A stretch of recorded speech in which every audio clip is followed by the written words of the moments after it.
or else nothing wonderful can come of the story we are going to relate. Old Molly was dead as a doornail. You see, Scrooge and Molly had been partners for many years. Scrooge was his sole administrator, his sole executor, his sole friend, and sole mourner.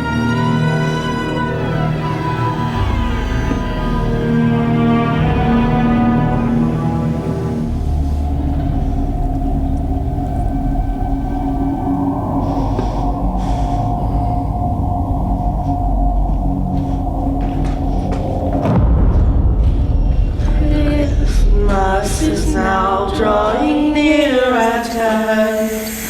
Come serve the Lord and be at his command. And God a portion for you will provide, and give a blessing to your soul beside. So proud and lofty is some sort of sin, which many take delight and pleasure in, whose conversation God doth much dislike, and yet he shakes his sword before each eye. Scrooge never painted out Molly's name. There it stood, 7 years afterwards, above the warehouse door. Scrooge and Molly. Scrooge was a tight-fisted hand at the grindstone. A squeezing, wrenching, grasping, scraping, clutching, covetous old sinner. Hard and sharp as flint from which no steel had struck out a generous fire. Secret, self-contained, as solitary as an oyster. External heat and cold had little influence on Scrooge. No warmth could warm him, and no wintry weather could chill him.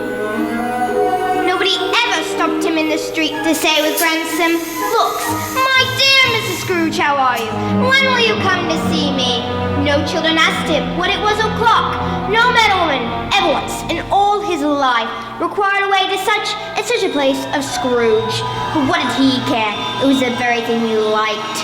To edge his way across the crowded path of life, wanting all humanity to keep its distance. It was 7 years to the day Molly died. Christmas Eve. The most important day in the life of this old curmudgeon, this old sinner, this old Ebenezer Scrooge.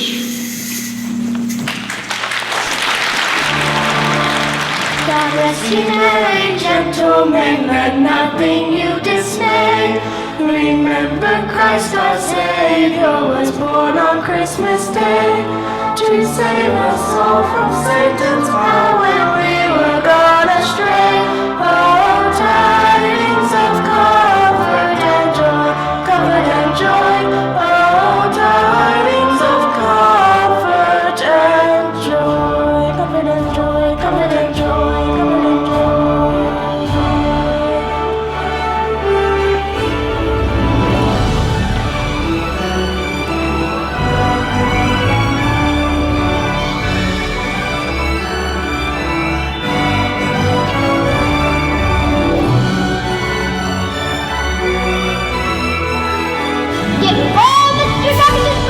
What you like to such a Christmas party no one knows?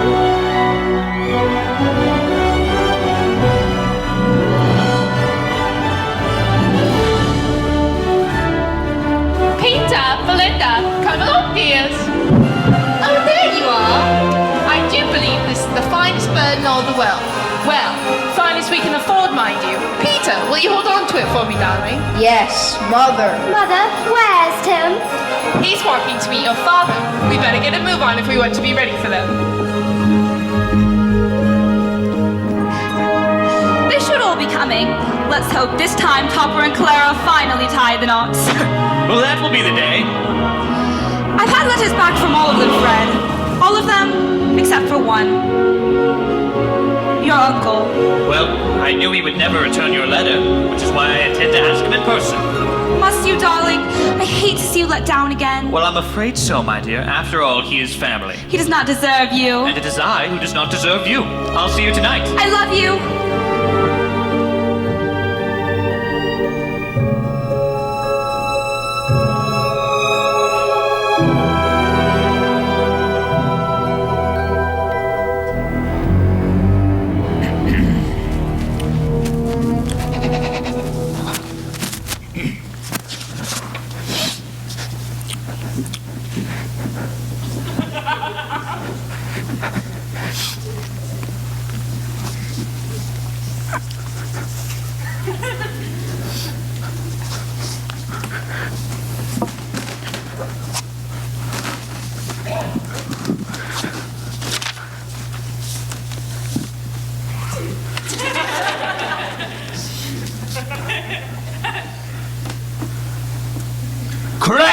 Cratchit! Yes, Mr. Scrooge? What, pray tell, do you think you are doing? Well, you see, sir, it's that... Spit it out, Cratchit! If you want another lump of coal, find a way to form the request with your lips. May I have another lump of coal, sir? No. But... You see, the fire's gone out, and it's rather cold outside, sir. You'll rob me blind, Cratchit. Don't think I'm not watching you. Yes, sir. It is well known that when the human body is occupied with vigorous work, it does not require the burning of coal for which I have paid. If you find that you no longer have enough work to keep you warm, perhaps I no longer require your services. And in that case, I believe you will find it more cold outside than in. Now return to your work. Bob Cratchit, Merry Christmas. Merry Christmas, Fred, and a most happy New Year to you. Why, thank you, Bob. How is that splendid family of yours? Oh, very well indeed. Say, are you and Elizabeth... Oh, not yet. Someday, perhaps. Well, I was just in the city yesterday, and Pipe down, Cratchit! That's enough out of you! Well, a Merry Christmas, Uncle. God save you. Bah humbug! Oh, Christmas. A humbug. Uncle, you don't mean that, I'm sure. I do. What reason do you have to be merry? What right do you have to be merry? You're poor enough! Well, come then. What reason do you have to be dismal? What right do you have to be morose? You're rich enough. Humbug! Oh, don't be cross, Uncle. What else could I be when I live in a world of fools as this? Out upon Merry Christmas! What is Christmas but a time to find yourself a year older and not an hour richer? A time to find yourself paying bills you have no money for. If I could work my will, every idiot who goes on about Merry Christmas would be boiled in his own pudding and buried with a stake of holly through his heart. Uncle! Nephew, you keep Christmas in your way and let me keep it in mine. Keep it? You don't keep it. Well, let me leave it alone then. Much good will it do you? Much good has it ever done you? Well, there are many things from which I might have derived good, by which I have not profited. I dare say Christmas among the rest. But I'm sure that I have always thought of Christmas time as, well, a good time. A kind, forgiving, pleasant, charitable time. The only time I know of when men and women seem by one consent to open their shut-up hearts freely. And therefore, Uncle, though it has never put a scrap of gold or silver in my pocket, I believe it has done me good. And I say God bless it. Cratchit! If I say one more word to you about your lack of diligence, you will celebrate this holiday by losing your position! You are quite a powerful speaker. I question why you don't go into Parliament. Well, don't be angry, Uncle. Come, dine with us tomorrow night. Dine with you? I would rather be dead and buried first. Well, it would be a great joy to me if you came, and my wife. Ah, yes, your wife. A poor girl, I understand, brought very little to the marriage. Well, Uncle, you know none of that matters. Tell me, nephew, why did you get married? Because I fell in love. You fell in love. Ugh. You married a girl with absolutely nothing to offer. I see no reason to support a marriage for which I did not approve. Now, good afternoon. No, Uncle, you never came to see me before any of that happened. Why give it as a reason for not coming now? Good afternoon. I want nothing from you. I ask nothing of you. Why can we not be friends? I said good afternoon. Well, I'm sorry with all my heart to find you so resolute. We have never had any quarrel to which I have been a party, but I have made this journey in homage to Christmas, and because you are my uncle. I'm sorry you find disagreement with my choices, and whom I chose to be wed, but it does not change my spirit. I'll keep my Christmas humor to the last, so a Merry Christmas! Good afternoon! And a Happy New Year.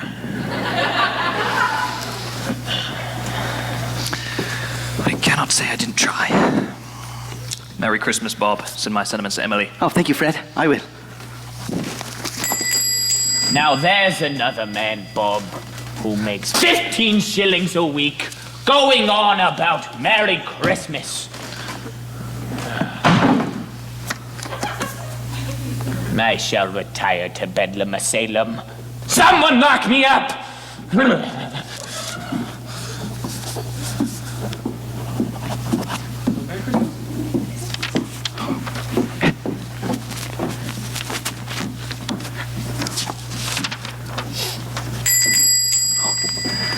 Hello. How may I help you? Scrooge and Aunt Marley's, I believe. Have we the pleasure of dressing Mr. Scrooge or Mr. Marley? Mr. Marley died 7 years ago. This very night. This is Mr. Scrooge. My most humble condolences, sir. We're sure his generosity is well represented by his partner. This is a place of business. If you have some, conduct it. If not, you may leave. Yes, of course. At this festive season of the year, Mr. Scrooge, it is more than highly desirable that we should make some slight provision to the poor and destitute who suffer greatly at the present time. Many thousands are in want of common necessities. Hundreds of thousands are in want of common comforts, sir.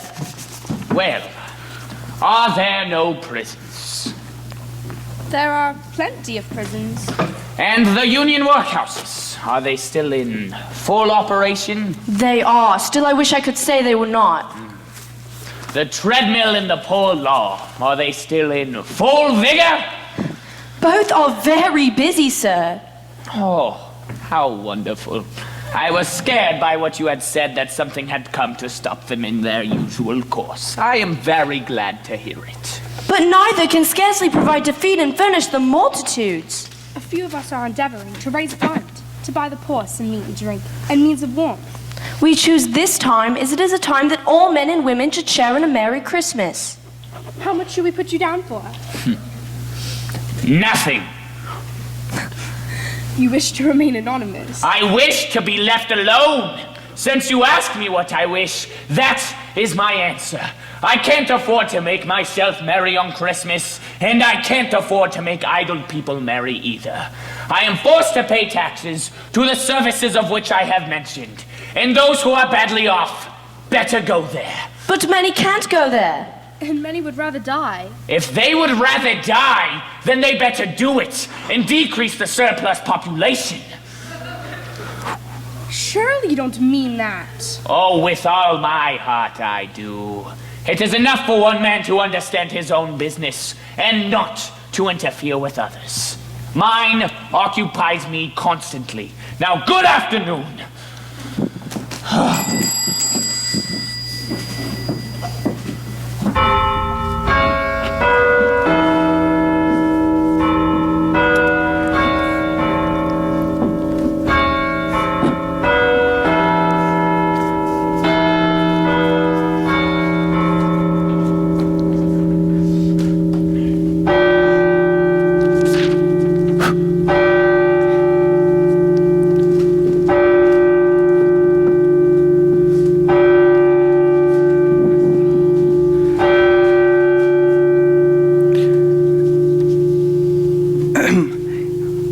Mr. Scrooge?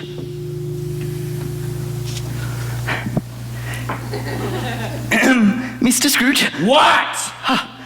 Well, you see, I'm done with my work, and I'd like my wages now.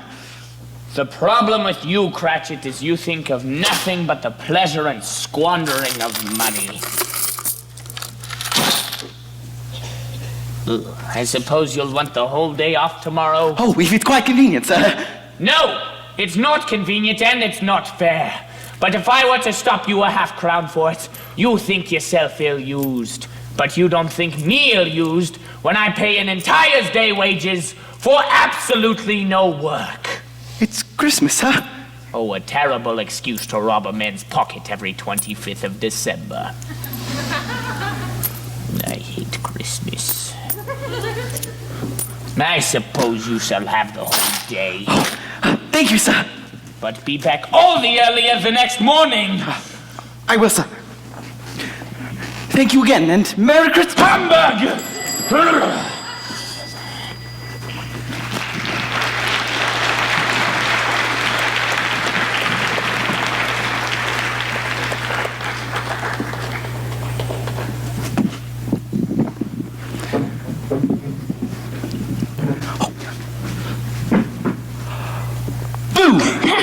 Hello there, Tim. I'm sorry I'm late.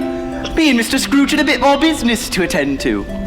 Say, which one of these has caught your eye? I like all of them. Oh, good boy. Why not one in particular?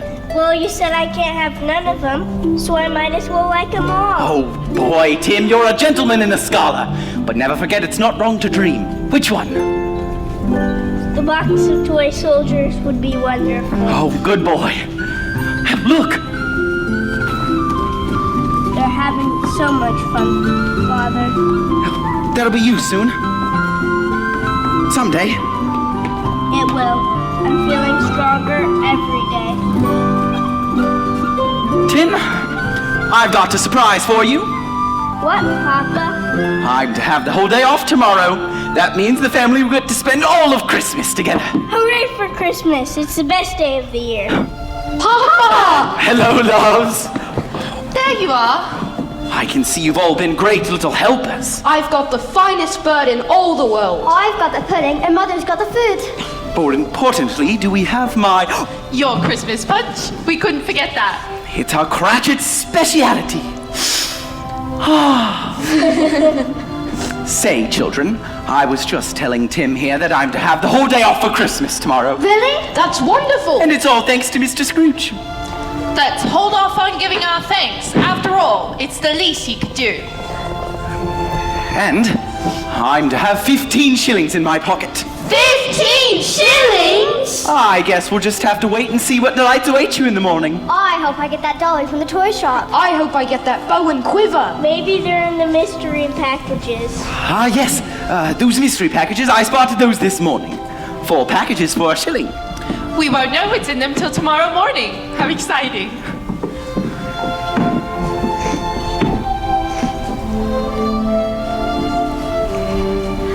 Thank you, sir.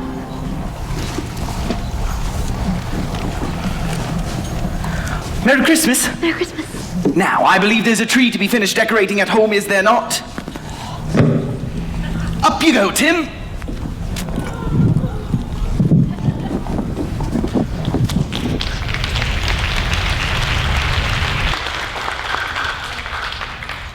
Christmas night, all Christians sing to hear the news the angels bring. On Christmas night, all Christians sing to hear the news the angels bring. News of great joy, news of great mirth, news of far.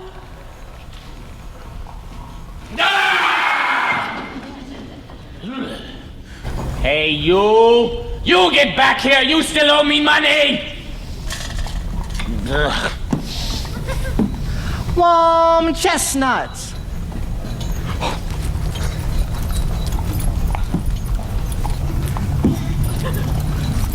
Mr. Scrooge! A small token of Christmas esteem and the compliments of Sam Billikens, of course. No. Well, Mr. Scrooge, there'll be a free bag every night in the coming year in gratitude for your infinite kindness. And giving me 2 more weeks to pay. 1 week. 10 days? 1 week. 1 week. Now package those chestnuts. I'll take them home. Thank you. Merry Christmas. Excuse me, Mr. Scrooge. You might not remember us, but we came to you for a loan last month. Yes. The Branksons. You still owe me £5 and 6 shillings before Christmas. And that's today. If you can find the kindness in your heart to give us an extension. You see, my husband's too proud to say, but he lost his job last Thursday. We simply cannot pay. I suppose you shall have another week. Oh, thank you, sir. But it will cost you a further 10 shillings. 10 shillings? Please, sir. I call that generosity. Now, good afternoon. Ebenezer, we didn't catch you at your counting house. We were afraid we'd never find you. Well, I'm here, aren't I? So you've changed your mind? I have changed my mind. So you'll take our bid? The price has gone up. Gone up?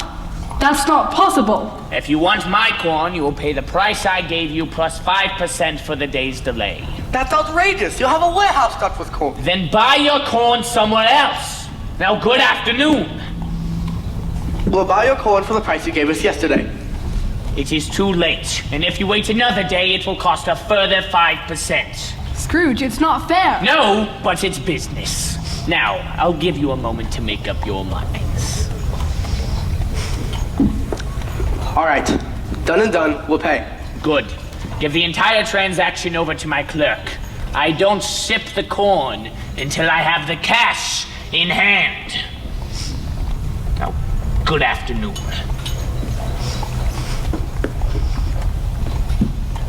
Merry Christmas, sir.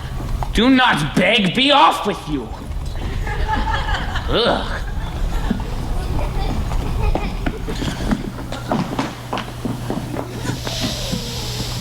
No! Adolescent swines! Children roaming the streets! What is this? America? Ugh. Scrooge was now alone, and content to be so. As he walked the cold and foggy streets to his home, he felt an odd sensation as if someone were watching him. And yet, no other human was visible on that dark and dismal street which Scrooge resided. Scrooge! What? Who is it? Ebenezer Scrooge! Step into the light so I can see you, or else I'll call the constable! Scrooge!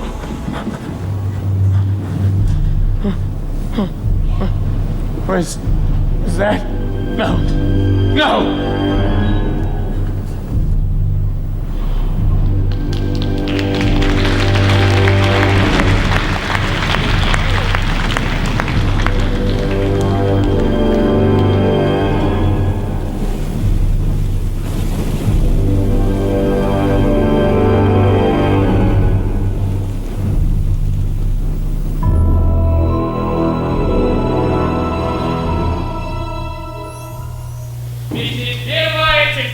My stew! Yes, sir. Right away, sir.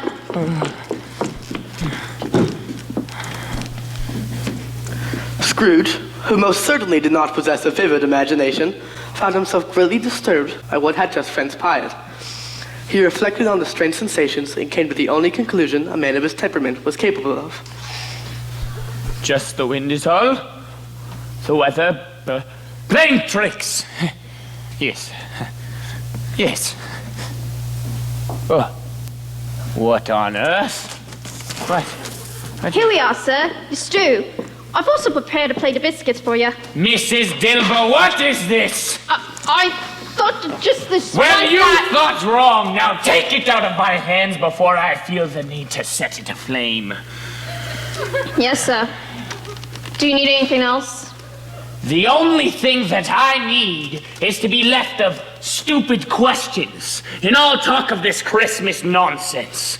Is that too much to ask for, woman? Yes, sir. Ugh.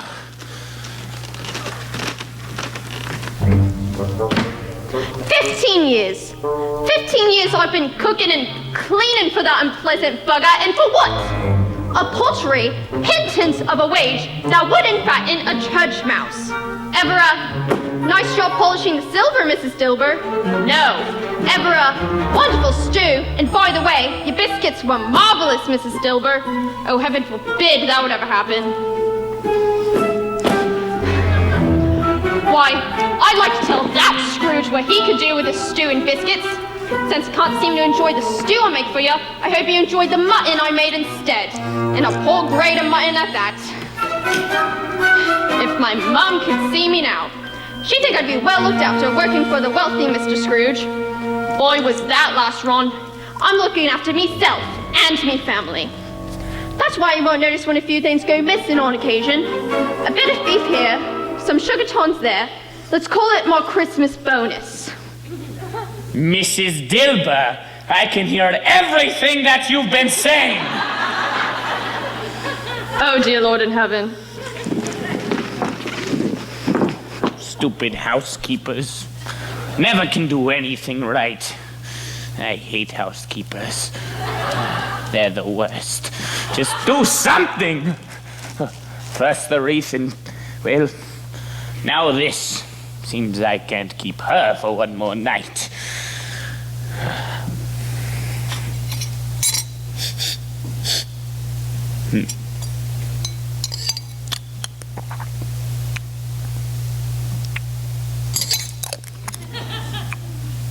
The mutton is not as bad as she claimed it to be. At least a woman can be counted on for one thing. This Christmas nonsense, it's enough to drive any man insane. Why couldn't Christmas come once a decade? Or once a century? Yes. Or better yet, just not at all! I hate Christmas. Terrible, terrible holidays.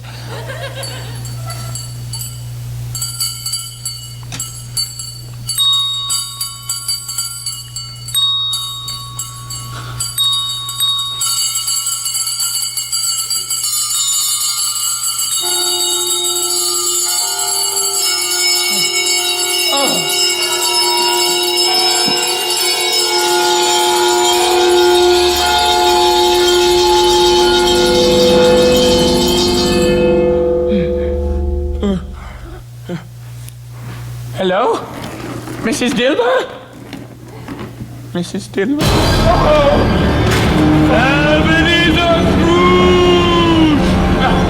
No, it's a humbug. I won't believe it. Believe me, Ebenezer. What do you want with me? Much. Who are you? Ask me who I was. Who are you then? In life, I was your partner, Jacob Marley. You don't believe in me? I don't. What evidence would you have of my reality beyond that of your senses? I don't know. Why do you doubt your senses? Well, a small thing affects them. A slight disorder of the stomach makes them cheats. You might be an undigested bit of beef, a blot of mustard, a crumb of cheese, or a bit of an underdone potato. Man of the worldly mind, do you believe in me or not? I do. I must. Woe is me! Jacob, no. No, you are dead. You are dead as a doornail. I mourn for you. I arranged to bury you. I am dead indeed. I have been through much to stand before you. Jacob, I'm sorry. I didn't come for your sympathies. I have been roaming the earth since the day I passed. It is my retribution. 7 years? The whole time? The whole time. No rest, no peace. Well, why do spirits roam the earth? It is required of every man that the spirit within him should walk abroad among his fellow men and travel far and wide. And if that spirit goes forth not in life, it is condemned to do so after death. It is doomed to wander through the world and witness what it cannot share. But my unshared eternal happiness! You are chains. Tell me why.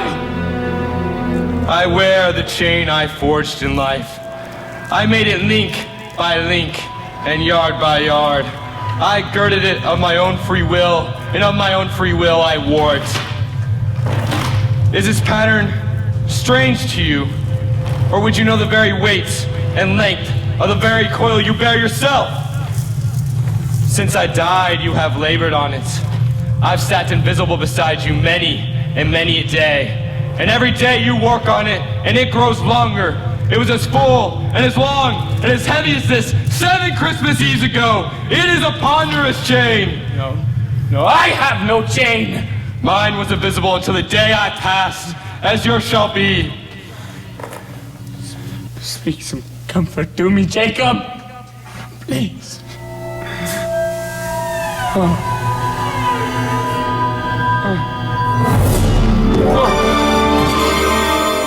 I have none to give, Ebenezer Scrooge.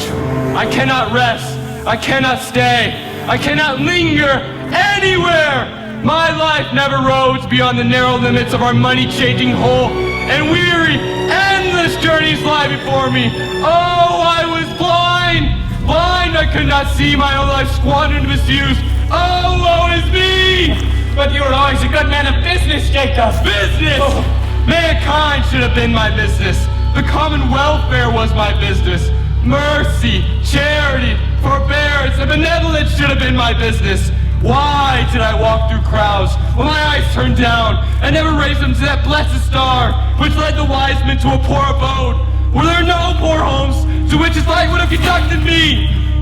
No! Mankind should be your business, as you will now see. Jacob, tell me this is a dream. Tell me I may wake from this nightmare. I'm afraid nothing you have seen or will see is a dream, my old friend. And it has only just begun. For pity's sake, Molly, bring me some peace. It is pity that brought me to you, to bring you hope. Hope? Yes. Hear me, my time is nearly gone. I've come here tonight to warn you that you have yet a chance of escaping my fate. But you were always a good friend to me, Jacob.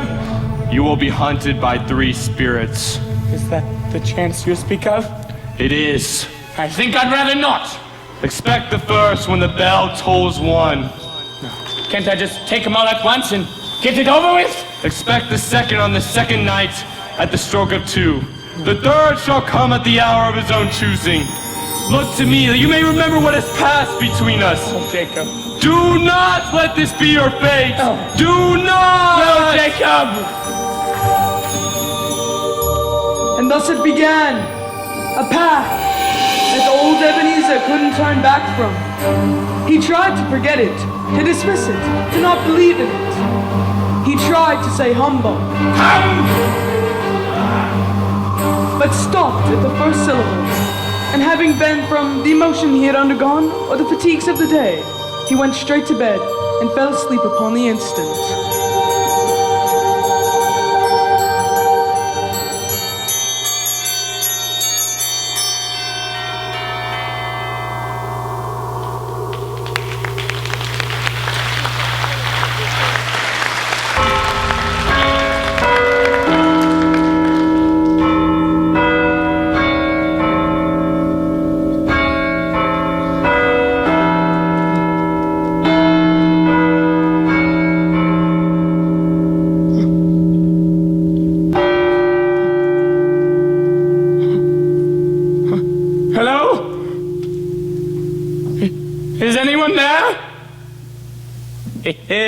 Rotting death as you are in life, Jacob! Humbug, I tell you! Do you hear me, Jacob? Humbug!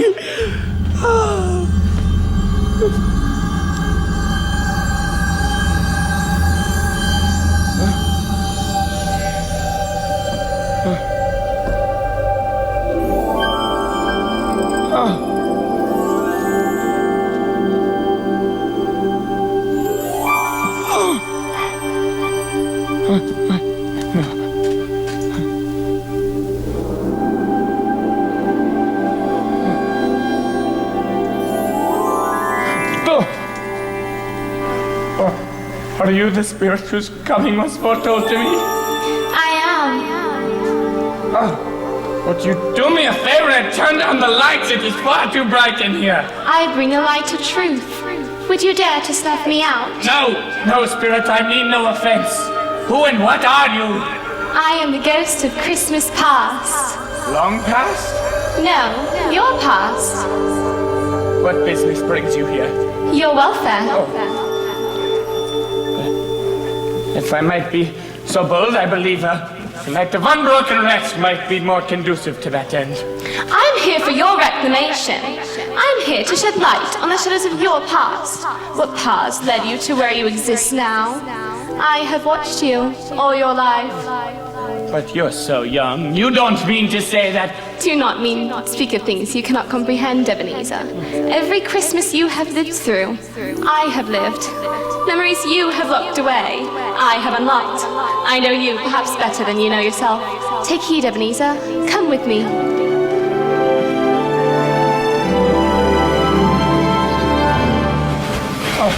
On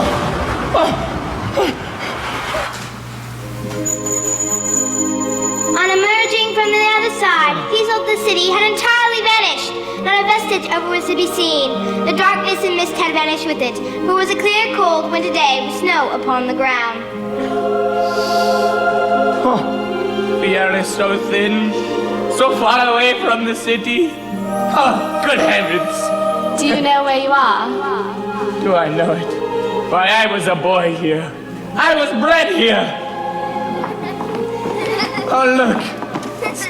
It's Daniel Roberts and his sister Charlotte. My best friend, David Heyman. Hello, David, it's me, Ebenezer. They can't see you or hear you, Ebenezer. These are but shadows of things that have been. They have no consciousness of us, for we are invisible and silent as the grave. You will now see a child, a youth. You will see yourself, Ebenezer. Do you remember the way? Do I remember it? But I could walk it blindfolded. It's the old schoolhouse. The school is not quite deserted. A solitary child, neglected by his friends, remains there still. Yes, I know.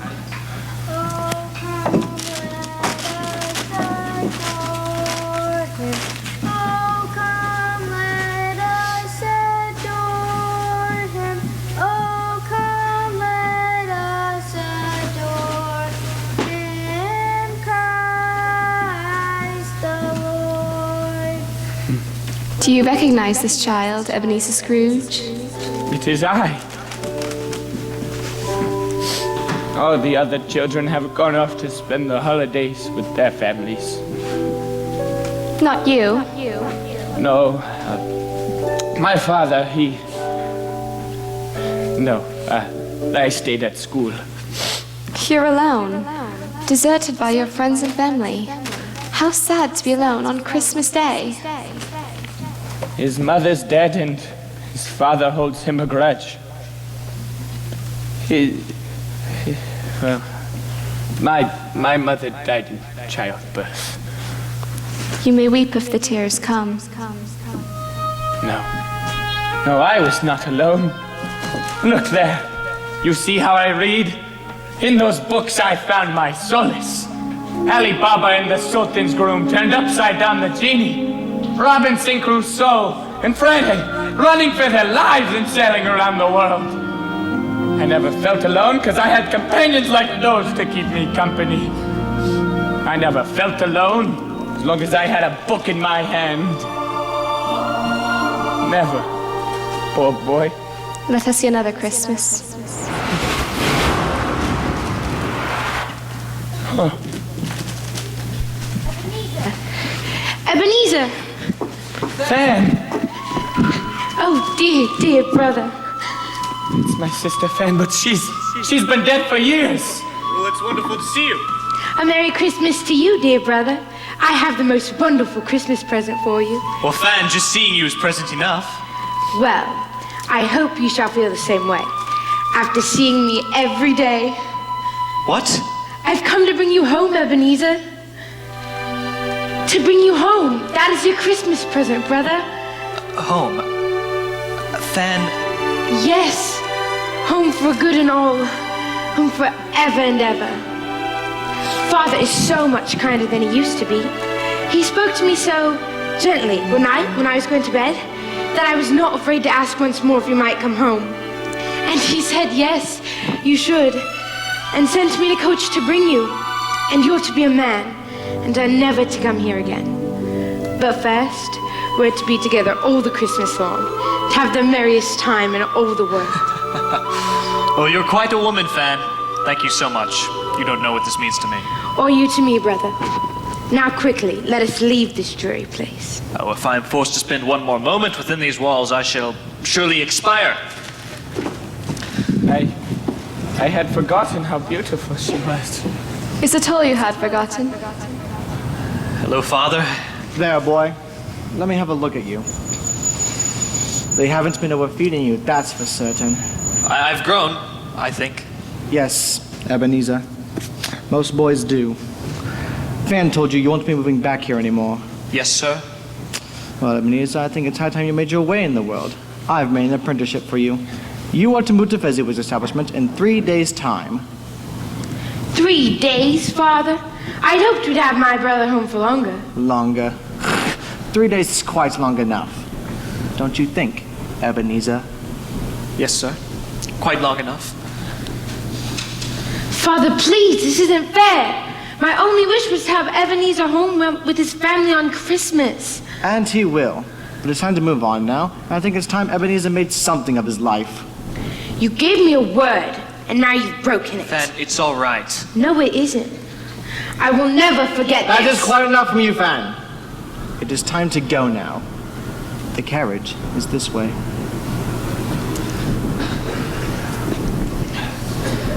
Fan, she pleaded for more time, but my father, he was a stern man.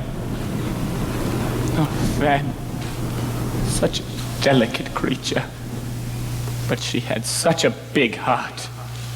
She had a generous nature. I see that she died a young woman. Yes, Spirit. Far too young. Old enough to bear a child. One son, Fred, your nephew. Fred Holloway. Well, I'm sure that Fan, wherever she is, must be comforted with the knowledge that her son has someone to look after him, as she looked after you. You know she bears a strong resemblance to your sister. Well, I never noticed. You never noticed. I'm beginning to think you've gone through life with your eyes closed. Open them. Open them wide. Come, we have another Christmas to visit. Do you know this place? Do I know it? Why, I apprenticed here. It's old Fezziwig alive again. Yo ho ho ho ho, my boys! No more work tonight. It's Christmas Eve, Dick. Christmas, Ebenezer. Let's have the books closed and put away before a man can say Jack Robinson. Come now, clear away. Let's celebrate this joyous night. Tally-ho, Ebenezer! What tally-ho, Dick? It's Dick Wilkins. He was always very attached to me. Yes, he was. You ought to enjoy yourself more this year. Well, I shall try. We put our hearts into our duties, and old Fezziwig's got nothing but praise to offer. We're young. There's more to life than bolts of cloth and dusty old ledgers. Well, you can tell that to Jacob. Mr. Marley, join me for a glass of punch. Yes, sir. It's Jacob Marley. Look how young he is. Oh.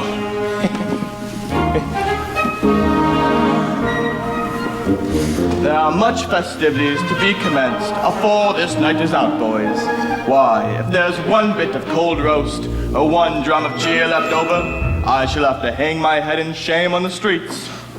Ha! The day, husband, that you hang your head in shame over any deed of yours is the day that judgment shall come. Oh, boys, see how I am tormented by this disastrous spouse of mine. What foolishness ever caused me to betroth myself to one such as her? Perhaps the same foolishness that caused you to follow me home from services for 17 Sabbaths in a row until my father threatened to call the constable if you did not leave me be. Oh, what foolishness caused me to intercede on your behalf. Being, as you, were hopelessly smitten and in love with me. You had but little choice, my dear. I had many choices, and most of them had a much more pleasing appearance than you, sir. However, we have no time for such nonsense. Isabel. Fezziwig's daughter. Hello, Belle. Hello, Ebenezer. Happy Christmas Eve to you. Ah, thank you. You look most especially breathtaking tonight. Why, thank you very much, Ebenezer. You are most kind to say so. Will you be dancing this evening? Well, I've not yet selected a partner. I was hoping it would be you. All right, everybody. There will now be happiness and contentment in this room, the likes of which none of us have ever seen before.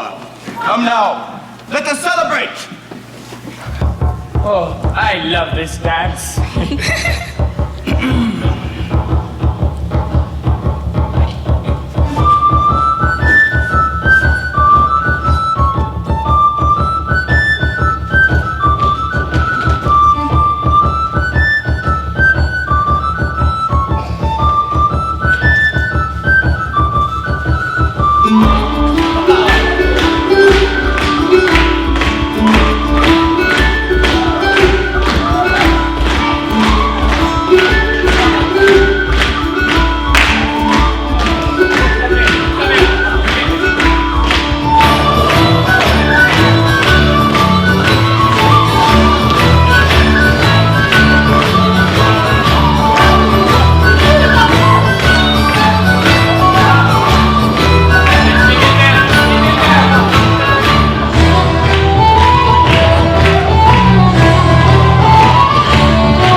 How long has it been since you last danced, Ebenezer? Oh, an age, really. It's a waste of time. You didn't think so then? Oh, I had a reason then. There's been a change in you since you came to work for my father. You were so gloomy. I think I should warn you, Miss Bell. I'm of a serious bent of mind. I consider seriousness to be an admirable trait of character, but it can't be overdone. Well, I should take heed of your advice and go through life with a grin on my face. Perhaps it will bring me a rich and happy life. You were going to marry her, weren't you? Yes, I was. My father always told me the key to a rich and happy life was finding the right companion. Well, I think your father has most sound advice. Do you not? Indeed I do, Ebenezer. In fact, I have found myself thinking greatly upon such matters in recent days. Really? And have you come to any conclusions? Most assuredly I have. Ebenezer! Belle, I have no money. I have nothing to offer you. I hope one day to make a success, but as of yet, I am a poor man. Ebenezer! I am a poor woman. And yet together I believe we shall be blessed with many riches that cannot be found in any bank or counting house. Come you two. Plenty of time for planning and scheming elsewhere. You have your whole lives ahead of you, I dare say. It's Christmas Eve. Join the company and make merry. Mr. Fezziwig, if you do not come dance with me upon this instant, I shall find one of these other charming men to dance with. The only place these men will take you is to the graveyard.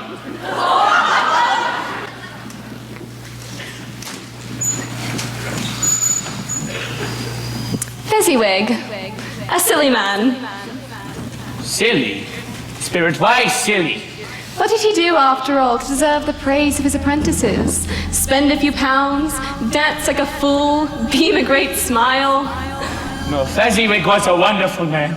Perhaps one of the best men I have ever met. He was like a father to me. He has the ability to make his apprentices happy or unhappy, to make their work light or burdensome, a pleasure or a toil. And with that generosity and good nature, it's as if it had cost a great fortune. What is the matter? Nothing. Something, I think. I would just like to say a word to my clerk, Bob Cratchit. That's all.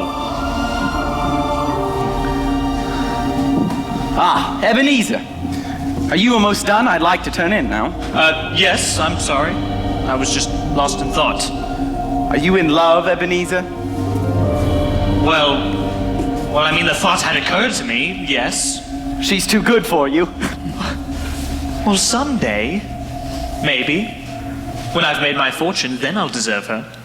It was a night never to be forgotten. Never. But you did forget, didn't you? My time grows short. There is one more Christmas I want to show you. Scrooge and Marley, the beginning of the end. It is late. I must be off. I won't be much longer. Wilkins is behind on his payment again. I will seek him out on my way home. But the Wilsons, they finally paid their interest. Ah, yes, and I've just received a sizable loan from Davies. This is good, my friend. Oh, it will improve once we see the other side of this Christmas nonsense. A humbug it is. Good afternoon. Good afternoon. Link by link, creditor by creditor, your partnership flourished, and your fortune grew. But your love for your betrothed faded away. No, Spirit. Please, no. Take me home. Do you hear me? I said take me home! Do you remember this Christmas, Ebenezer? Yes, I remember it. Is it not enough that I remember it? Is it not enough that I regret it? Do I have to relive it? Ebenezer? No. No. What is it? I've come to say goodbye. Goodbye? What on earth do you mean? I cannot marry you.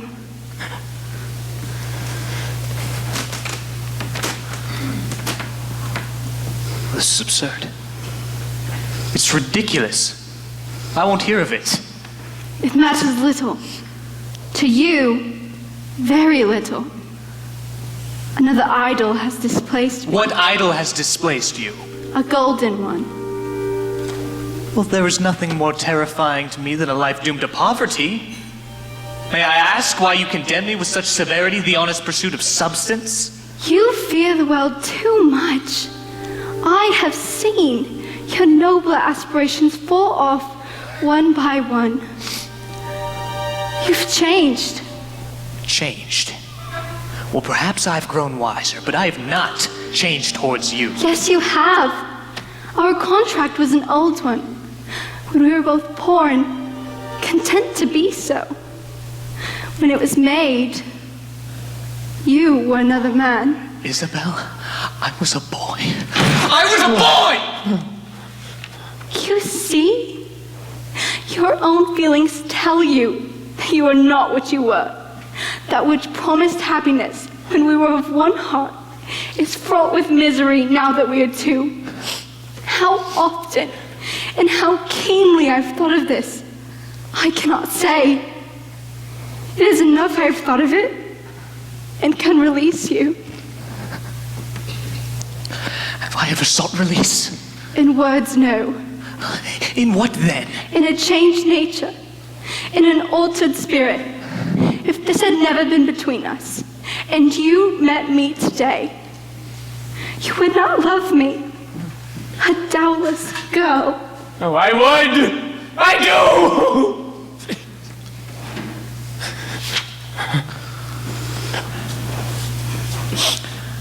I cannot discuss personal matters during business hours. We can talk about this later.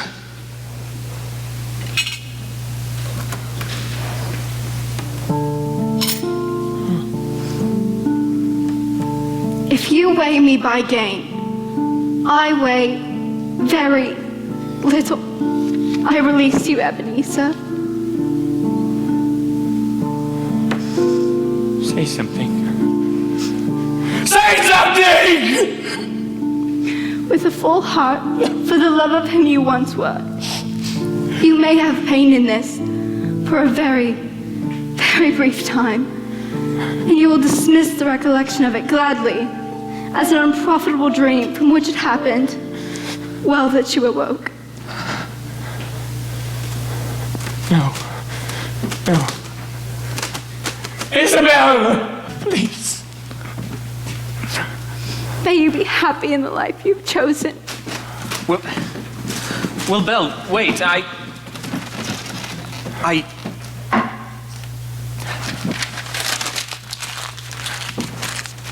You fool.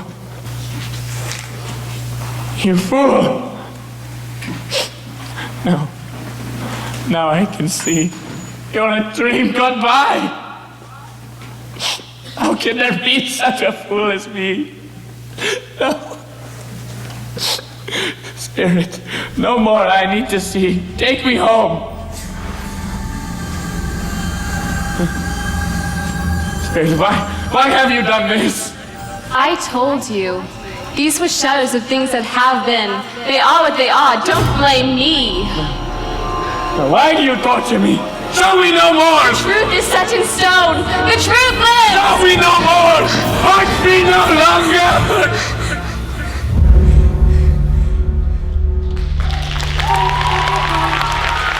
Sweet silver bell, all seem to say, go press away.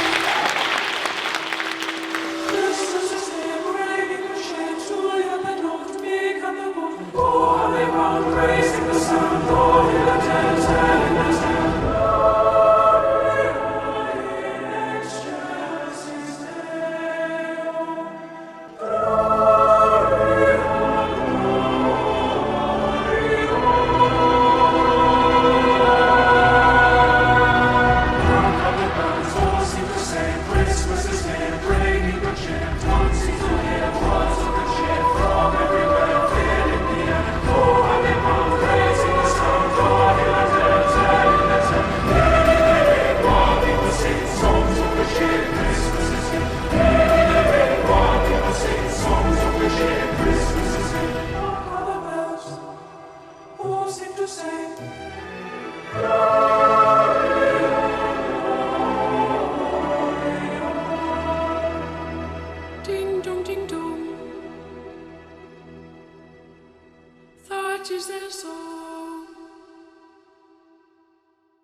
Scrooge was startled to find himself once again in his bedchamber with no sign of the spirit in sight. Exhausted and overcome with an irresistible drowsiness, he sank into a heavy sleep in which he remained until the toll of the clock. It was striking upon the hour of 2.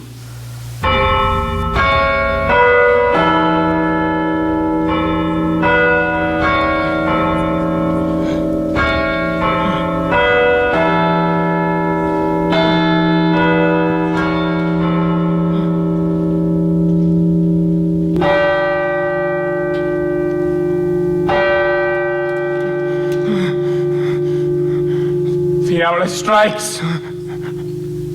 Oh God, let me sleep in peace. Let me sleep in peace.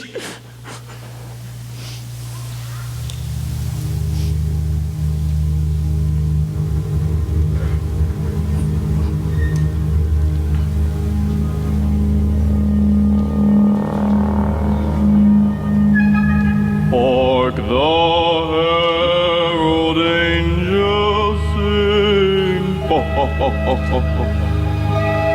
Glory to the newborn King. Peace on earth and mercy mild. Ebenezer Scrooge! Come in. I intend to. Come and know me better, man. I am the ghost of Christmas present. Look upon me!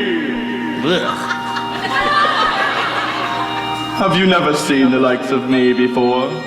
I have not. I've never walked forth with the younger members of my family. I don't believe so. A shame. It is a sight to behold. Spirit, have you any siblings? Any siblings? More than 1,800. 1,842 to be exact. What a tremendous family to provide for. Oh, a funny-looking creature. I have to admit, I found it hard to believe you were as horrible as my brothers said you to be. But now that I look at you, I can see they were understating the truth. I will have you know, I am a man of highest prestige and a generous nature. Generous nature? You?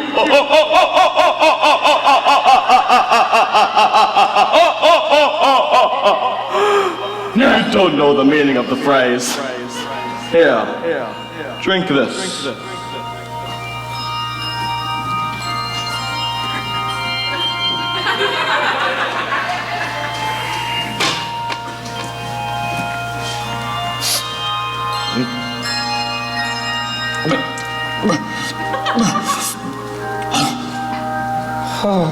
You like it? It's wonderful. What is it? 'Tis the nectar of human kindness. There are more good things in this life, Ebenezer, than you could possibly imagine. Can I have some more? You will not, for that is not the reason I have come to you. Spirit, conduct me where you will. Come, take my robe. Is there some peculiar magic that emanates from your torch? Oh yes, there is. Hark the herald angels sing, glory to the newborn King. Peace on earth and mercy mild, God and sinners reconciled.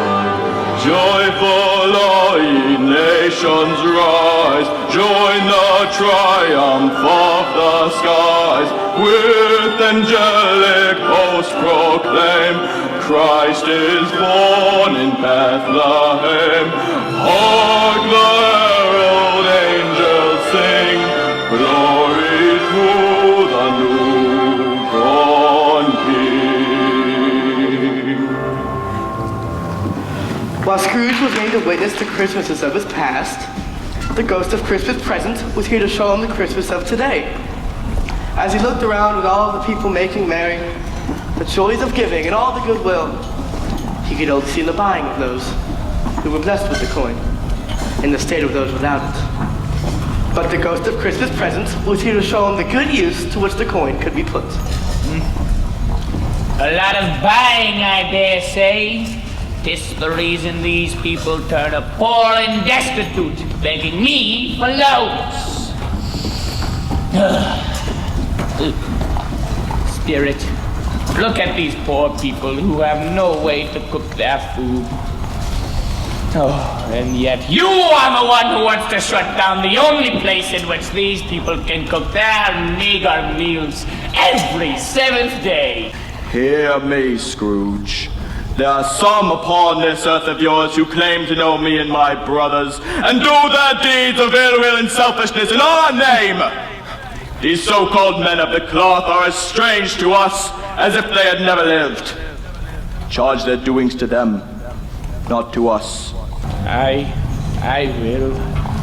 These people may toil in their labors and fall on hard times, but I am with them now, as I am with those that passed us by, as I am with you in this very moment.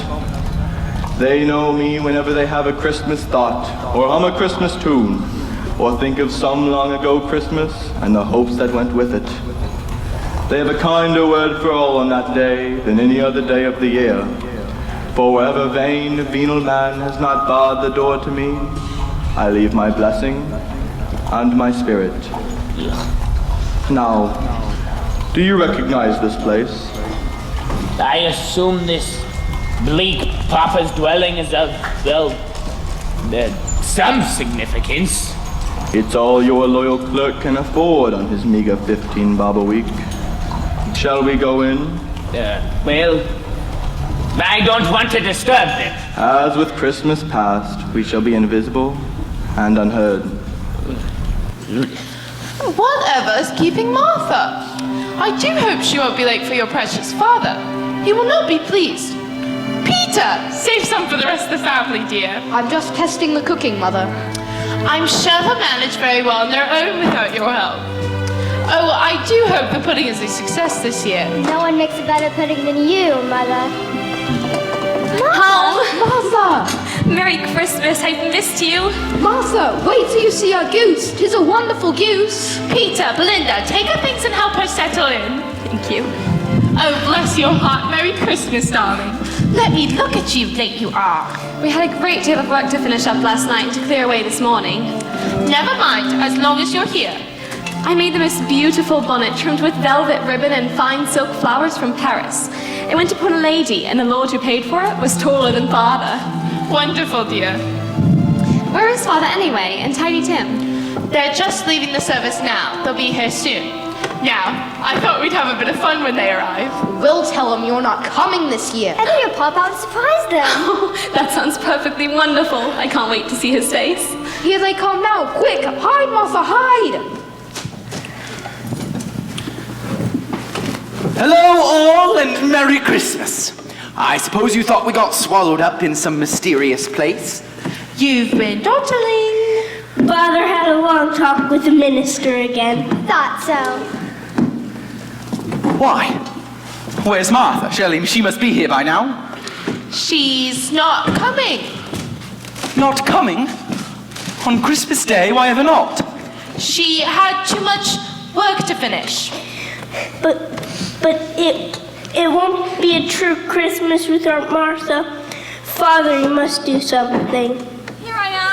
Oh, Martha! I wouldn't miss Christmas with you for the world. Merry Christmas, Tim. Merry Christmas, Father. Merry Christmas, my dear. What a horrid trick to play on me, and on Christmas Day yet. Come, Tim, close to the goose. It will make your mouth water. How did Timmy behave at church? Good as gold. Better. Somehow he gets thoughtful sitting by himself and thinks the strangest things you ever heard. He told me, coming home from the church, that he hoped people saw him because he was a cripple and might do good upon Christmas time to remember who made the lame beggars walk and the blind men see. And so shall our team be healed as well, my dear. He grows stronger and stronger every day. Yes, of course, Bob. I'm sure he is as well. Well then, if we're all assembled, let us begin our feast. We have a wonderful goose, if I do say so myself. I hope one day the children get to try a real turkey. Me as well, dear. Now, let us bless this feast upon which your mother has labored mightily and has prepared us the finest goose, the finest stuffing, and the finest plum pudding in all of England. You seem to be in disbelief. No! What do you mean? It does not take much to notice that this house is cramped and cold to live in, or that the goose they're eating is far too small to feed their number, or that their clothes are too shabby for your standards. You find it very shocking, don't you? Yes, I do. And who is to blame? Besides, you're wrong. It's not the size of the house or the meal that shocks you, but how content they are to have so little. The empty place you see before you, they fill with love. It is love that turns the Cratchit hovel into a castle. It keeps them from seeing the poverty that surrounds them. My dear, I dare say the Queen herself does not dine as well as we do tonight. Well, if I do say so myself, I am rather pleased with the pudding. As you should be, my love, as you should be. I must insist we all try some of my famous Christmas punch. It's a Cratchit speciality. Indeed it is, Peter. Now, let us toast. A Merry Christmas to us all. God bless us, and let us always be thankful for our many blessings. God bless us, everyone. Tim! It's all right, my dear. He's been having these little spells lately. He'll be right as rain in a short while. Isn't that true, my little angel? Yes, Mother. I'm feeling better already. Tell me, Spirit, where the child? I see a vacant seat by the chimney corner. A crutch without an owner, carefully preserved. If these shadows remain unaltered by the future, the child will... No, good Spirit! Tell me the child may be spared! If these shadows remain unaltered by the future, none other of my race will find him here. What then? If he is going to die, then he had better do it and decrease the surplus population. You used my own words against me. And what of it? Perhaps in the future you will hold your tongue until you have discovered what the surplus population is and where it lives. It may be that in the sight of heaven you are more worthless and less fit to live than millions like this poor man's child.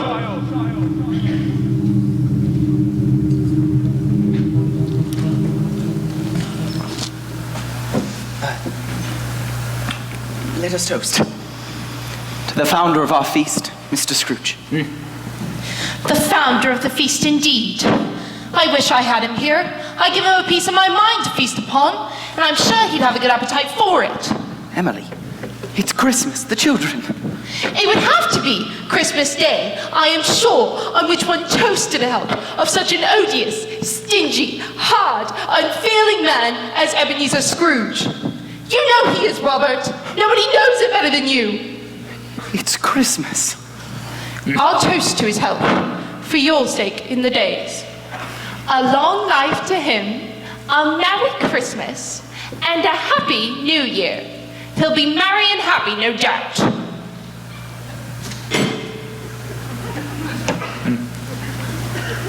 Come, Martha, let's sit by the fire and sing songs, shall we? A splendid idea, Peter. Shall we, Tim? May I choose the song, Martha? May I? Tim, we love it when you sing. What song, Tim?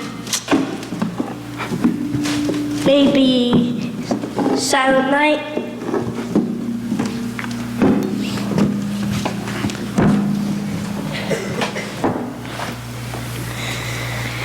Silent night, holy night, all is calm, all is bright, round yon virgin mother and child.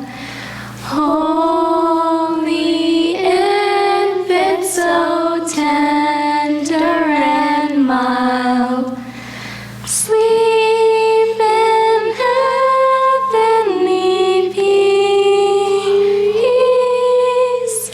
sleep in heavenly peace.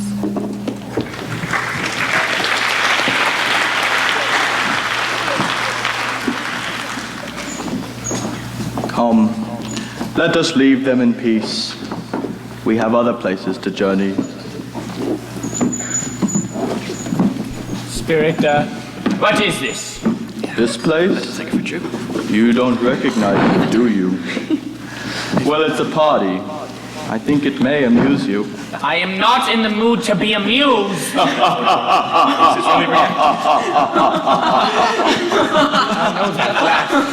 Your nephew. Well, now, everyone, we shall have a game. Any suggestions? Oh, simile. Simile? That's a very good game. Fred, change seats. Well, I suppose Christmas is the time to be children. I have our first game, Fred. Yes, my sweet. We shall play the game, yes and no. You shall think of something, and the rest of us will find out only by you answering yes or no. Well, yes or no it is then. Have you thought of something? Give us a second. Yes. I have something.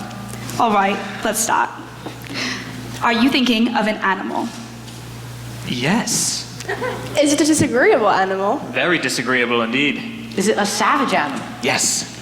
Does it grunt and growl? You know, like, yeah? I suppose it does, Topper. And lives in London? Yes. Is it a horse? No. Then it must be a dog. Not a dog. A cow? No.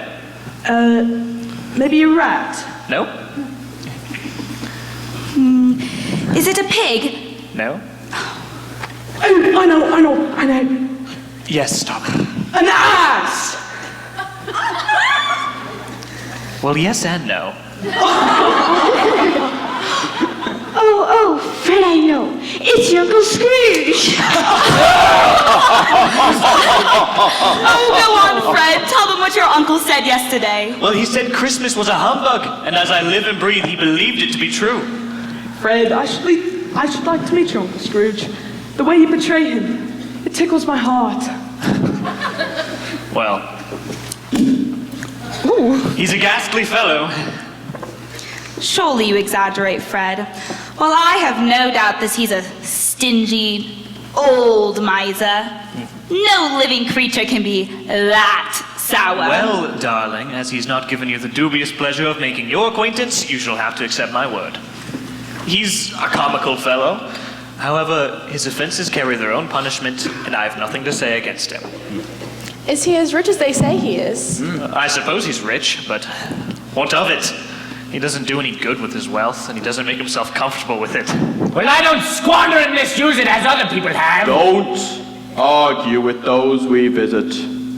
It's pointless, need I remind you. He doesn't even give himself the satisfaction of leaving it to us when he dies. Well, I have no patience with him. Well, I have. I'm sorry for him. Sorry? Why would you be sorry for me? I couldn't be angry with him if I tried. Who suffers by his ill whims? Himself, as always. Here he takes it into his head to dislike us, and he won't come and dine with us. And what's the consequence? Well, he loses a dinner. Very good dinner. A magnificent dinner. And the company of the most beautiful woman in all of London. No, definitely second to Clara. Oh my.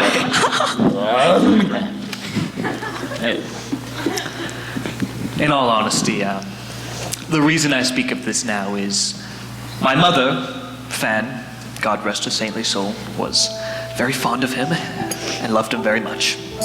Yes. Fan loved me and I her. Fred looks very like her. Yes, I've been reminded about that lately. I was only going to say, by not making merry with us, he loses some pleasant moments, which could do him no harm. He lives as if he has no family. But there's one right here. I'm sure we are more pleasant companions than he could find in his dusty office or his moldy chambers. I mean to give him the same chance year after year. For, as I said earlier, I pity him. He may rail at Christmas till he dies, but he can't help feeling better of it, I defy him, if he finds me going there, in good temper, year after year, saying, Uncle Scrooge, how are you? Won't you come and dine with us? In any case, he has given us plenty of merriment, and it would be ungrateful not to drink to his health. To Uncle Scrooge. To Uncle Scrooge. And every year he'll say, Christmas, bah humbug. A poor man marries a poor woman, and he pities me. You truly think them to be poor? I will have you know, I am very knowledgeable of my nephew's financial state. He has absolutely nothing. How odd. I would have made the same observation about you. Excuse me, I will have you know I have worked very hard, and my worth Your worth is worthless, Ebenezer Scrooge. The worth young Fred and his wife have is happiness. Happiness that you had exchanged with ignorance. By rejecting your family, you are ignorant to what they could bring you.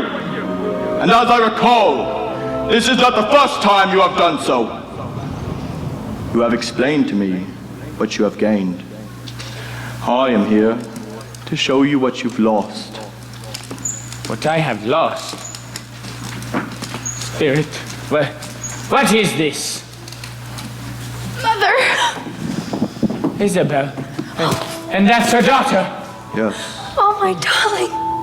A happy Christmas to you. Come. You must return home with me and your father. Father, Merry Christmas. Dick Wilkins? Merry Christmas, Darcy. Oh, how we've missed you. We almost missed being shook awake on Christmas morning. I remember when you were little, and you'd beg your father and I to let you see your Christmas presents early, and you never let me. You were never very patient, but it was always nice to see your face light up when the time was right. Indeed it was. If only you had stayed little instead of growing up as fast as you have. All of us, together again. A rare thing these days. Mother, where's the carriage? Just around the corner. You best load up your things. That could have been mine. Indeed it could have. But you didn't want it.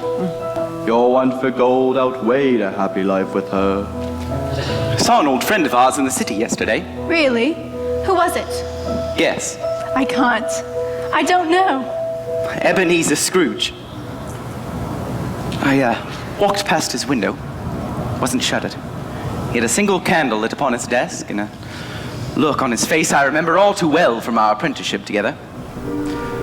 Jacob Marley died, you know, about 7 years ago. Oh, I didn't know. I suppose he looked rather alone. He did. He has money, but little else. Poor man, alone in the world. Save your pity. I have no need of it. Poor man. No. I pity him really for the life he chose. If he ever had a good and loving nature, it has long since been buried and dead to the world. I knew he walked away from happiness once. It saddens me to know, after all this time, he still hasn't found it.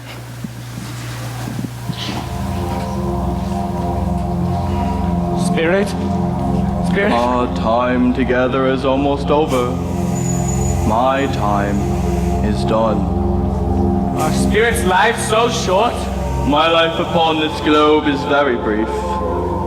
It ends tonight. Tonight? Hark, the time is drawing near. Spirit, what is that under your robes? Is it a foot or a claw? It could be a claw, for the scant amount of flesh upon it. Look here. No. Over here, man. No. Down here! What are they? They are your children. I have no children. They are the children you bore in life when you rejected a future with Belle, a life with your nephew. Their names are ignorance and want. Ignorance to the life you could be living, and a want of a life of fortune for yourself, while you reject the rest of the human race. They are the children of all who walk the earth unseen. Beware them. For upon their brow is written the word doom, and they spell the downfall of you and all who reject their existence. Well, have they no refuge? No resource? Are there no prisons? Are there no workhouses?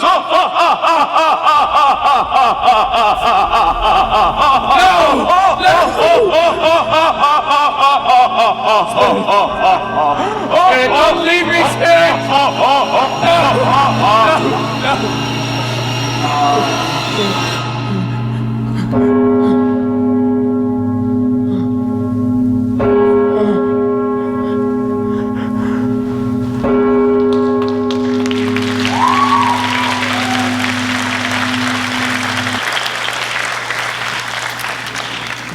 Ebenezer Scrooge, a wealthy man of business envied by the people he passed on the streets, found himself on Christmas Eve, forsaken and lost.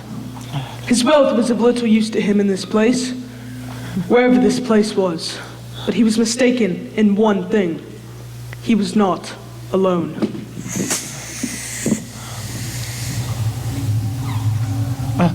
Are you the spirit whose coming was foretold to me?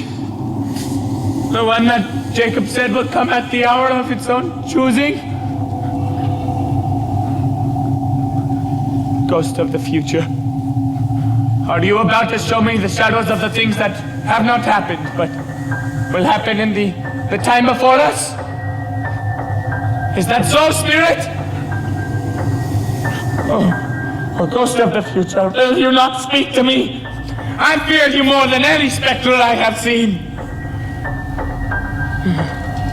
I know your purpose is to do me good. Lead on then. The night is waning fast and it is precious time to me, I know.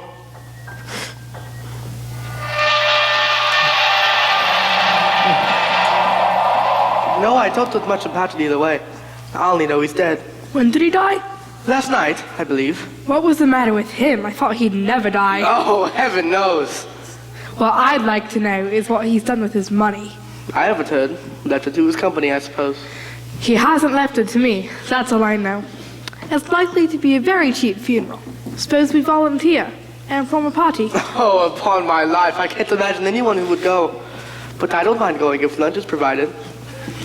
Spirit, do these people have no respect for the dead? I insist upon lunch for the time that I'll waste. Well, I suppose I should go. We did great business together. Good day. Good day to you too. Spirit, I must admit, I am confused. What was the point of that conversation? Why was I privy to that discussion?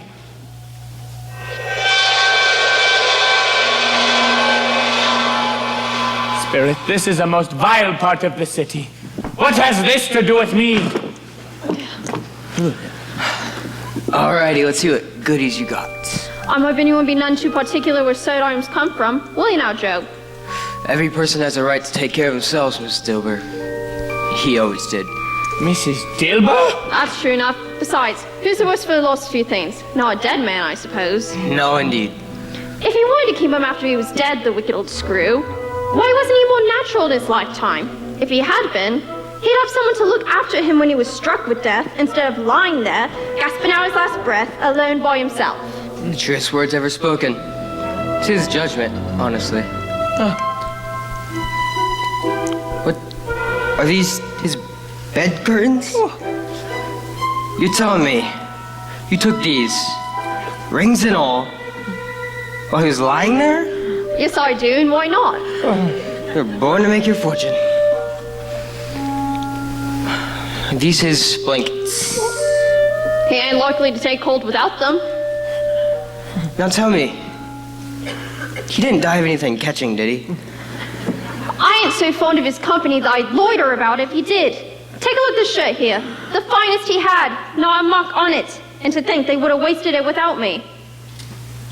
What do you mean by wasted it? Buried him in it, of course. I had to take it right off of him. What difference does it make what they stick on him? There's not a single soul who can come and pay their respects. Why, I've a mind they bury him stark naked and no one would have noticed. Now come on, Joe, what's your offer? Let's see. 2 pounds. 5 and 6 pence and not a penny more. I always pay too much to ladies. It's a problem I have. That's how I ruin myself. Spirit, I see. The case of this unhappy man who dies a solitary, lonesome life might be my own. No more I need to see. Conduct me home. Merciful heavens! Oh, no. No. No. No, this I will not do. I say I understand you, and that should be sufficient enough. Surely there is someone who feels some sort of emotion towards this man's death. I demand that you show me that person, Spirit.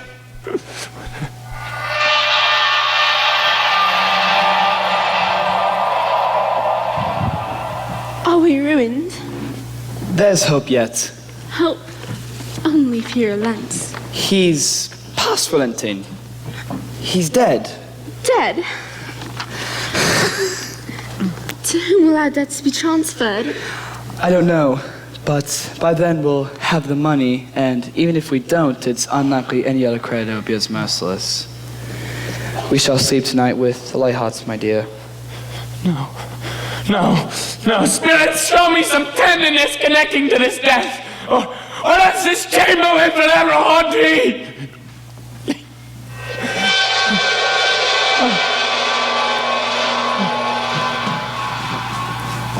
It's late. Almost your father's time.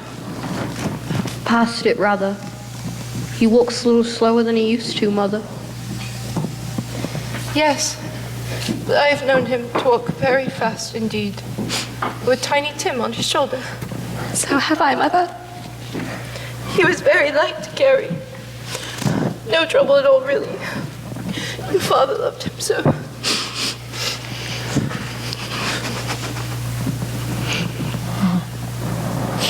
Hello, Father. Hello, loves.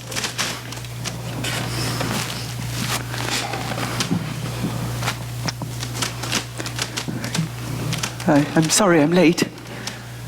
I took a walk past there. You went there, Robert. Today. Yes, Emily. I wish you could have gone. It would have done you good to see how green a place it is. But you'll see it often. I promised him I'd walk there every Sunday. Oh, my little child. My little child. Please don't be so sad, Father.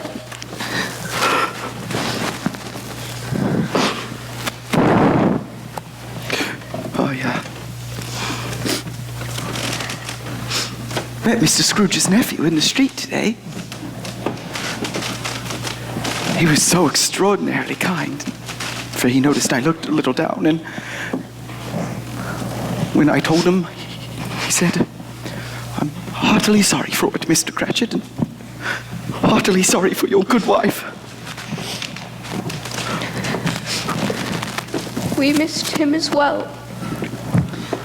We all missed him, and we always shall. But we have all you. And we must remember that to be absent from the body is to be present with the Lord. And let none of us forget poor Tiny Tim. Never, Mother. Never. We promise. And I know, my dears, that when we recollect how patient and mild he was, although he was a little child, we must not quarrel easily among ourselves.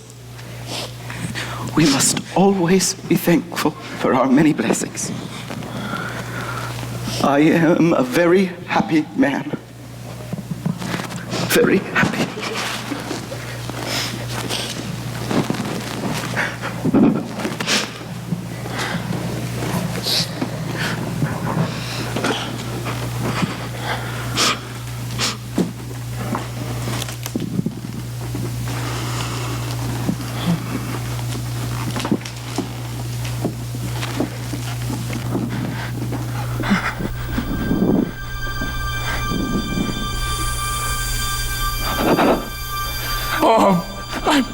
I'm sorry, Mom.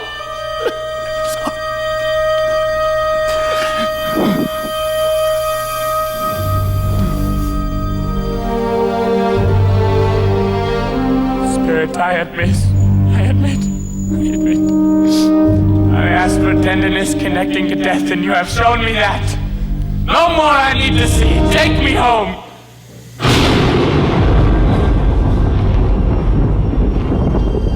Spirit, what is this? Now answer me one question. Are these the shadows of the things that will be, or are they the shadows of the things that may be? Men's courses foreshadow certain ends that, if they be preserved, then they must lead. But if the ends be departed from, The end will change. Change is that's what you show me, Spirit. Please. No. No. No. No. No, good Spirit, no.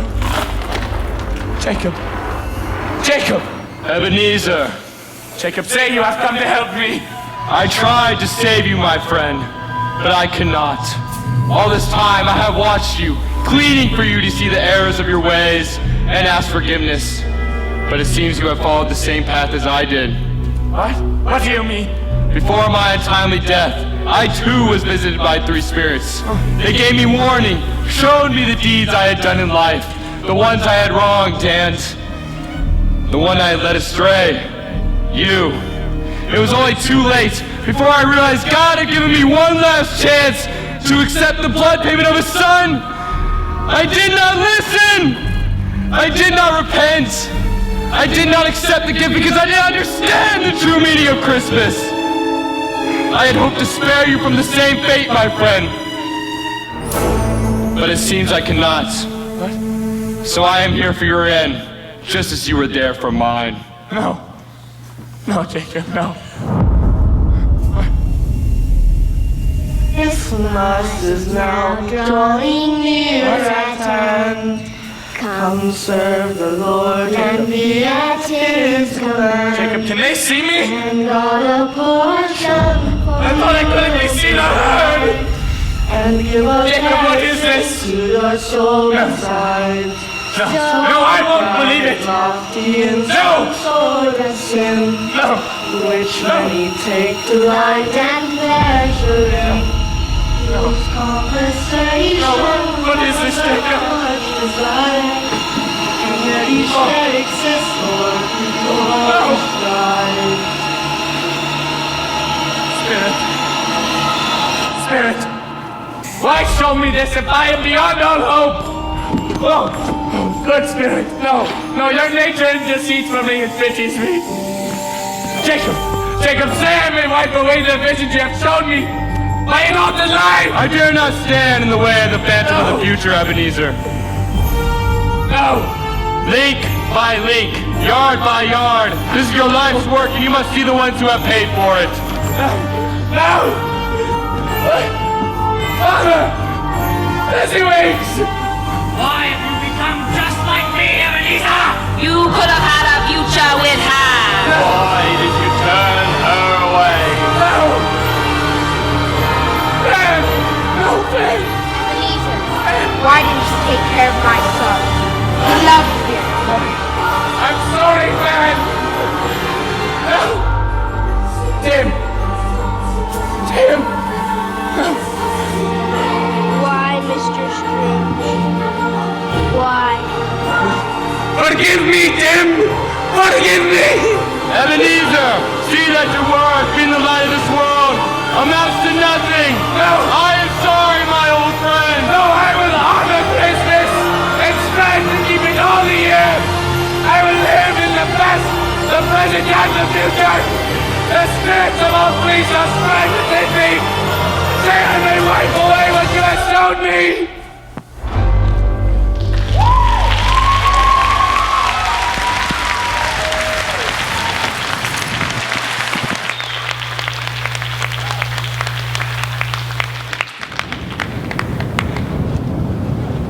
Spirit, no, get Spirit, no, Spirit, no, Spirit, get Spirit, no, Spirit, no. Oh, am I alive? I am alive. Oh, my bed curtains, they were not torn down.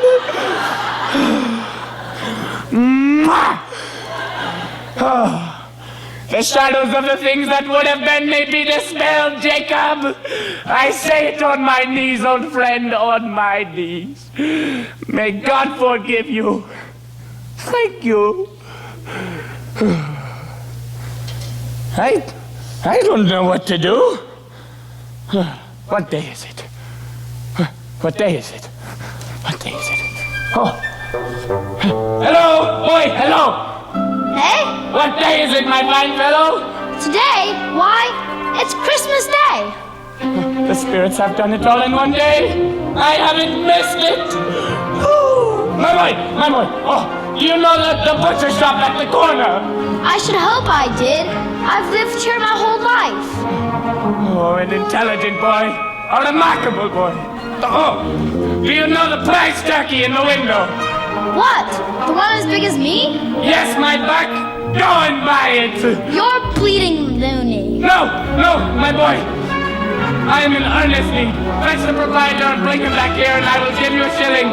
Bring him back in 5 minutes and I will give you a half crown.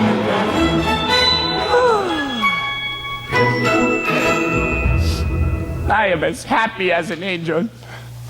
I am as light as a feather. I am as giddy as a school. Oh, not yet. Oh, I am as jolly as a drunken man. No. Mrs. Dilber! Mrs. Dilber! Sorry, Mr. Scrooge. What do you... Merry Christmas! He's gone mad. He's gone mad! No. You are the most beautiful creature I have ever laid eyes on, Mrs. Dilber. Dance with me, Mrs. Dilber. Call me Mr. Scrooge! Unhand me! Completely deranged! What a wonderful woman! Old Scrooge, although let the truth be told, he did not appear so old as he once seemed, dressed quickly and set out into the streets of London, and although they were the same streets he had walked upon for these many years, in truth, he saw them for the very first time. And most important of all, he saw the people who walked upon those same streets for the very first time in many and many a year.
We are very grateful to you, Mr. Scrooge. The happiest of Christmases to you.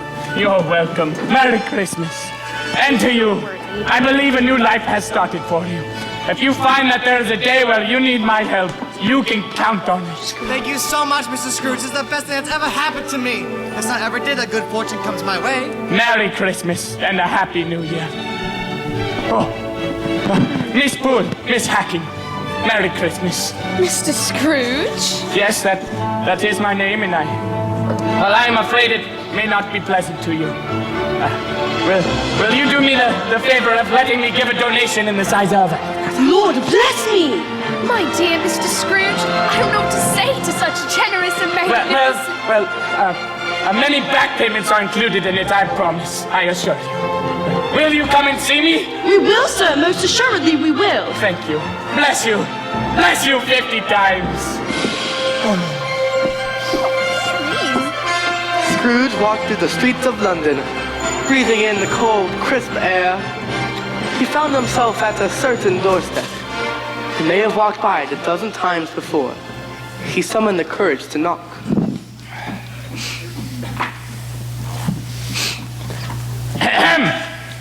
Uncle Scrooge!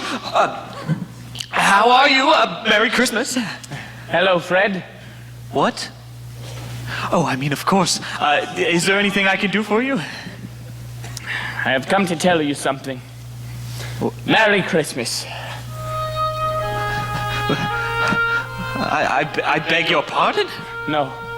I have come to beg your pardon. Is your wife at home? Yes, she is. Can I meet her? Uncle, nothing that could make me happier. Elizabeth, darling, could you come here for a moment?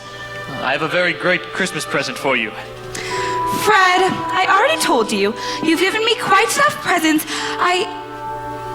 Oh. Elizabeth, I'd like you to meet my Uncle Scrooge. Uncle Ebenezer, this is my wife, Elizabeth. It is an honor.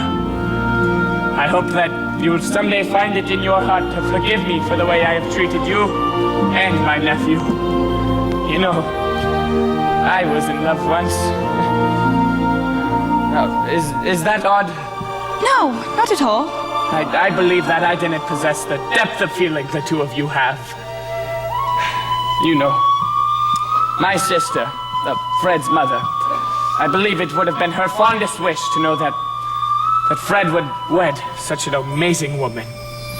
If you would allow me to disagree with you, Uncle, it's my belief that having you here in our home for Christmas would have been her fondest wish. And I thank you from the bottom of my heart for making it come true. Please, I must ask, will you dine with us tonight? I would love to, if you'll have me.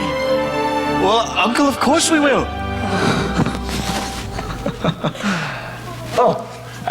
Perhaps we should play a game. Maybe yes or no. Have you heard of it?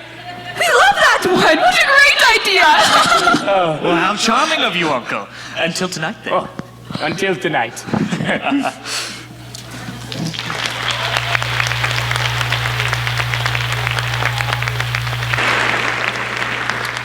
Ebenezer was making peace with all those who he had wronged, but his work was not yet done. He had one more visit to make.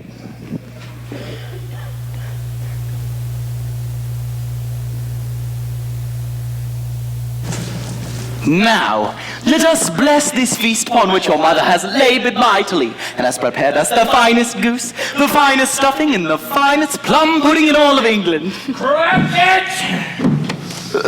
Mr. Scrooge, how... Failed to come into work this morning, Cratchit. We had arranged for me to have the day off for Christmas. I'm not going to stand for this sort of thing any longer. And because of that... I'm going to raise your salary! I beg your pardon? I'm going to raise your salary, Bob! And we'll go over the rest of the details over the Christmas poll. Oh, and then we'll go buy some coal. The counting house is freezing, Bob. It's blowing icicles. Yes, sir. It is, sir. Merry Christmas. Merry Christmas. Oh, for the matter at hand. Mrs. Cratchit, I have brought you a gift. And... there it is. All hands on deck, Bob. How will you kids like to try a real turkey? How nice! Do we have the gifts? Oh, yes. This is for you, my boy. Thank you, sir. Every pretty girl ought to have one of these. Thank you. And for you, Tim. Thank you, sir. It's wonderful. You have such a big heart, just like your father. Mr. Scrooge, I don't know what to say. We can't thank you enough. And you'll never have to. I lost sight of what really matters in life. Generosity and goodwill towards mankind. I thought that I could lock up my gold and keep it to myself. But I found out that true happiness comes from spreading it. Our Lord and Savior has seen it fit to give me a second chance, and for that, I am beyond grateful. So Merry Christmas! Merry Christmas to all of you! God bless you, Mr. Scrooge.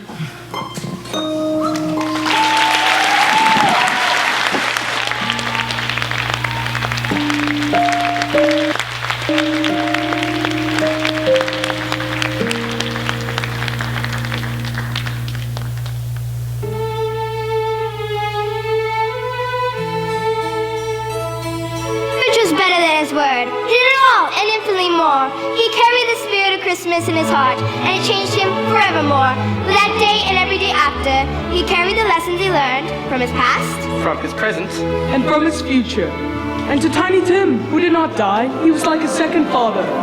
And to both graduates, he made him a full partner of his practice. He became as good a man and as good a friend as the old city knew, or any other city, town, or borough in the good old world. And it was always said to him that he knew how to keep Christmas well. If any man alive possessed knowledge, let truly be said of us and all of us. And so, as Tawny Tim observed, God bless us, everyone.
Thank you.